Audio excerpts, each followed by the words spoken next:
Ito po ang recipe natin ngayon. Dahon ng sibuyas, kutsilyo, tapos kamatis, bawang, tas manok. Yan yung ipapartner natin. Tas ayun natin tuyo, tsaka daing namin. So baboy lang po ang pangsangkap natin.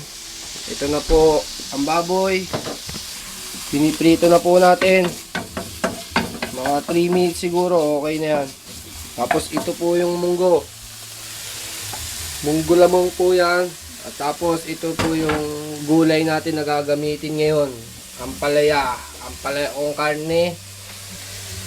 Pero munggo po yan. Munggo po. At ang baboy.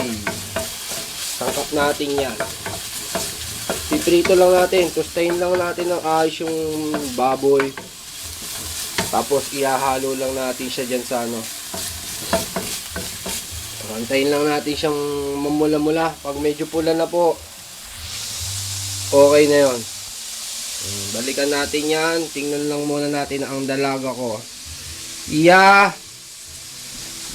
Habang nagluluto tayo, ayan po, nahiwa ang buntis. Nahiwa niya ang kamay niya sa katangahan niya. Medyo nangangamoy na po. Medyo mas masarap po yung medyo tosta. Halo lang natin siya dyan sa munggo. Pakukulan lang po natin yung munggo. At ayan, partner natin,